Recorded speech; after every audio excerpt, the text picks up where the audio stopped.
E a gente segue aqui falando agora de economia, falando de inflação nos Estados Unidos, que subiu, acumula alta de 6,8% nos últimos 12 meses, encerrados em junho, de acordo com o Índice de Preços para Despesas com Consumo Pessoal, que é um índice usado como uma referência para o Banco Central do país.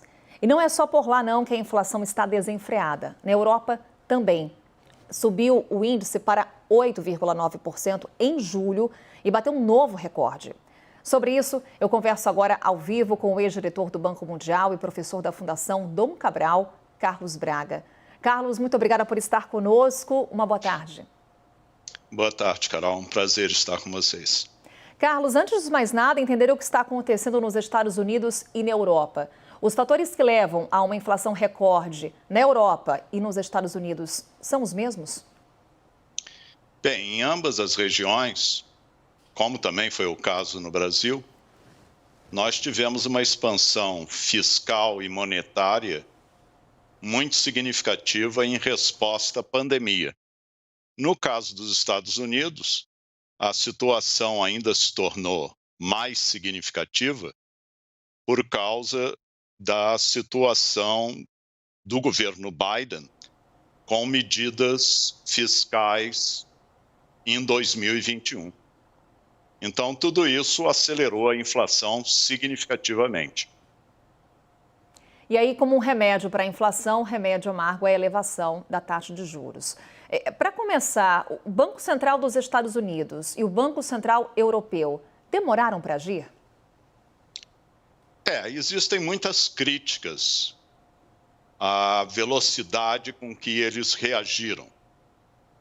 No caso do Banco Central dos Estados Unidos, o Fed, eles agora, em julho, levaram a taxa de juros de referência para um intervalo aí de 2,25% a 2,5%, né? Que é a taxa mais elevada desde dezembro de 2018. Mas muita gente critica o fato de que levou tempo para se fazer isso. Agora, a expectativa é que nas próximas reuniões do Fed, que serão em setembro, novembro e dezembro desse ano, nós vamos observar aumentos adicionais. Quer dizer, a aposta é que nós vamos chegar ao final do ano aí com uma taxa no limite de 3,5%, que alguns analistas acham que é mais ou menos a taxa de juros neutra, né? É uma taxa de juros que nem deprime demasiadamente a economia, nem acelera a inflação. Há muito debate sobre isso. Agora, no caso da Europa, o Banco Central Europeu está realmente numa sinuca de bico, porque eles, nessa última reunião, aumentaram 50 bps, quer dizer, aumentaram de menos 0,5 para zero a taxa de juros de referência. Por que eles não aumentam mais, já que a inflação, como você já mencionou, está muito elevada, né? E o número que você mencionou é um número médio para a zona do euro, mas tem países como a Estônia que já estão com inflação anual de 20%. Né? Por que eles não fazem? Porque eles estão numa situação muito complicada por causa das implicações da guerra na Ucrânia e o que está acontecendo com o preço de energia na Europa. Né? Só para lembrar, o preço do Brent, do barril de petróleo, vem flutuando aí entre 100 e 110 dólares. Quer dizer, mas quase dobrou em relação ao valor que prevalecia no segundo semestre do ano que vem. Mas o preço do gás natural, se a gente transformar em gás natural equivalente, está quase 3 vezes maior que o preço do petróleo.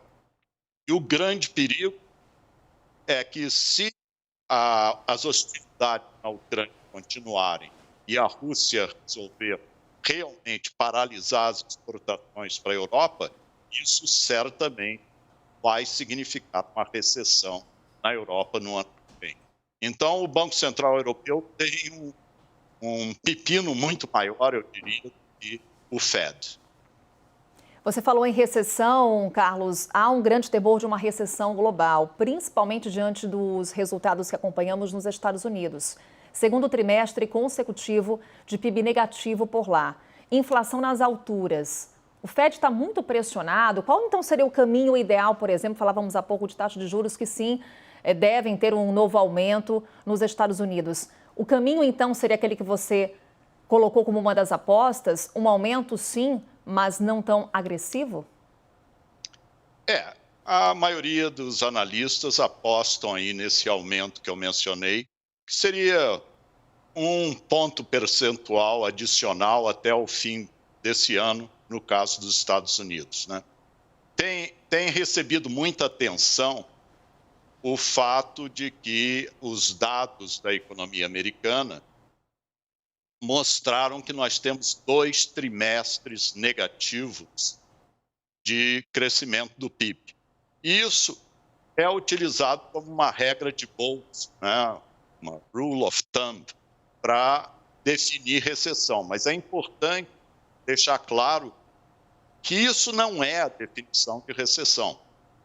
Quem, na realidade, define recessão, no caso dos Estados Unidos, é o Business Cycle Data Committee, que é uma organização do National Bureau of Economic Research, é uma organização não governamental, e eles olham vários indicadores, né? Não é apenas o PIB, eles olham toda a questão do emprego, né? E é importante lembrar, os Estados Unidos hoje está com uma taxa de desemprego de 3,6%. Isso é pleno emprego. A última vez que teve uma taxa tão baixa quanto essa foi em 1952. Né?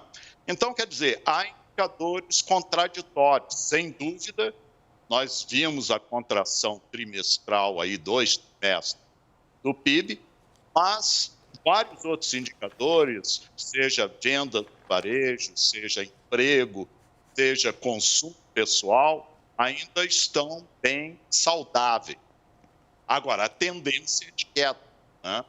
Então, o governo americano pede a ministra da Economia, Janet Yellen, a secretária do Tesouro, eles apostam num pouso suave. Mas é claro que é muito complicado. Agora, recessão global, eu diria que a probabilidade é muito pequena, né? A última vez que nós tivemos uma recessão global foi 2020, aí, quando tivemos o impacto da pandemia e o PIB global contraiu aí algo da ordem de 3,1%. Né? A expectativa para o ano que vem ainda é uma expectativa positiva, mas certamente existem perigos. Se você me perguntasse onde você acha que é uma probabilidade maior de recessão, é na Europa nesse momento. E um perigo, particularmente para o Brasil, é que a China, que tipicamente tem sido motor do crescimento econômico a nível mundial, também está desacelerando. Na realidade, acabaram de sair os dados do PMI, né, que é um indicador nível de atividade na economia, e ele, pela primeira vez, está abaixo de 50, o que sugere uma contração. O próprio governo chinês deixou de anunciar quanto espera que a economia vá crescer esse ano. Então, as apostas estão aí mais ou menos por 4%, que é bem abaixo da trajetória típica da economia chinesa. Carlos Braga, mais uma vez, obrigada por estar conosco aqui na CNN. Uma ótima tarde. Igualmente.